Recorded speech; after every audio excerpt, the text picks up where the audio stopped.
Arms of Asgard is a modern total weapon conversion for the original Quake from 1996. It replaces the Quake weapons with 8 new fantasy-themed weapons, each sporting 3 separate attacks. In this video, I'm going to go through all of the weapons and their 3 attacks, highlighting the strengths and weaknesses for each. Let's get into it.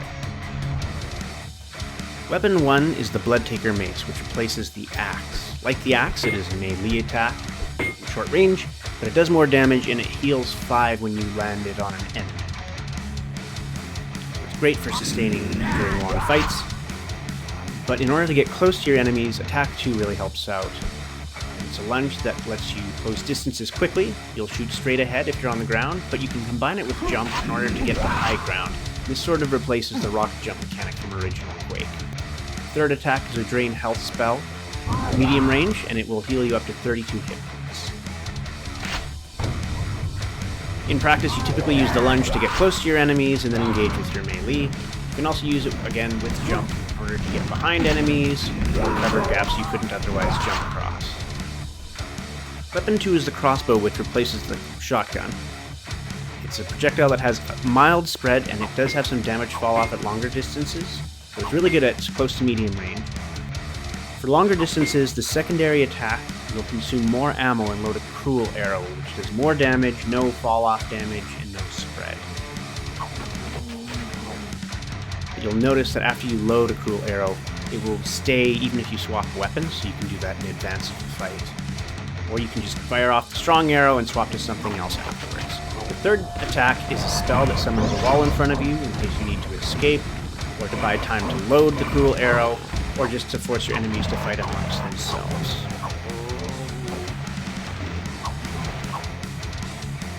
Weapon 3 is the Poison Claw, which replaces the double shotgun. The primary attack is a projectile with impact damage, and it does some poison damage over time. And the secondary attack is a cloud of poison that is focused on poison damage over time as well. Now, how both of those tend to be used is you build up poison damage on someone, but you can detonate all of it at once with the third attack, and it will do area damage around them proportionate to their poison levels. So here I added a bunch of poison and detonate him, and he explodes.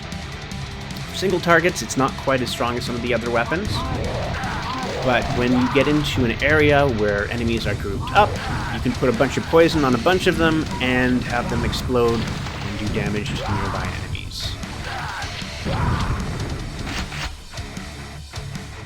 Weapon 4 is the Elemental Tome, which replaces the nail gun. Its primary attack has low accuracy. It's similar to a shotgun. It's great at close range, but it drops off pretty fast at medium and long range. The secondary attack launches a boulder, which can knock enemies back and knock them into one another, and each impact will do strong single target damage. The third attack is a lightning attack, and it shoots straight ahead, and then wherever that lightning impacts, that impact location will zap enemies up to 5 times, so great for rooms full of enemies. Here you'll see it zapping the 2 grunts there. So you can knock enemies into each other like these ogres, and then engage in with the primary attack, which again is very strong at close range, but not great at long range. Weapon 5 is Loki's Hammer, which replaces the Super Nail Gun. Primary attack throws your hammer, and when it impacts, it teleports back to you. It does direct damage and a small radial damage, but at greater distance has a longer travel distance, so it takes longer to return to you, so it is stronger at close range.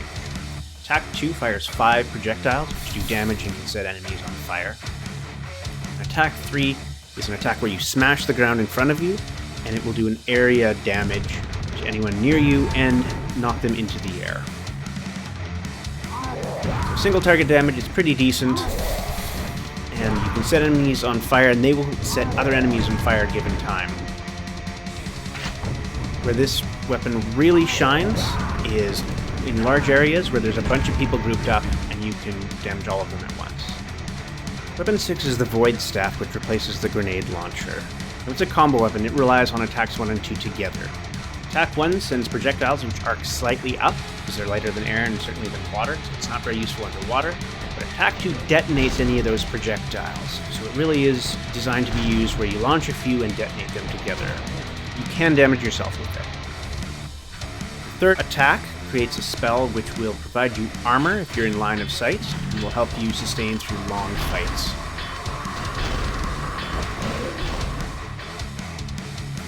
Weapon 7 is Gungnir, the Spear of Odin, and it replaces the rocket launcher.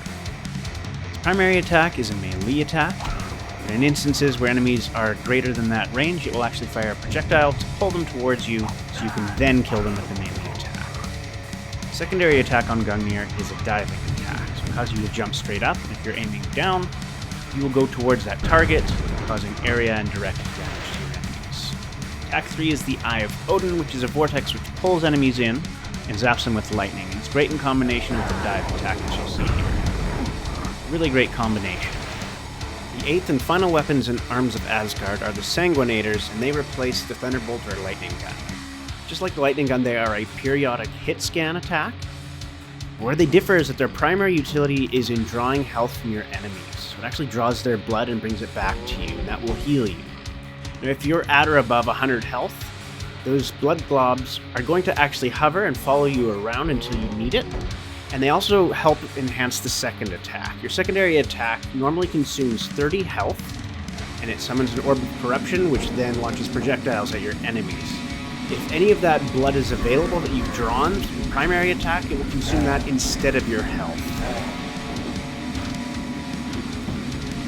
The third and final attack is a Tornado of Blood, which summons a whole bunch of gore which whirls around you, and it gives you health and armor over time. But when you attack with your primary attack, it actually turns them into explosive projectiles. So it's a very strongly offensive weapon if you choose to use it that way. You can just have it hover around you and use a different weapon and use it for its defensive utility. And that's it for Arms of Asgard weapon demonstration. Thank you for your time.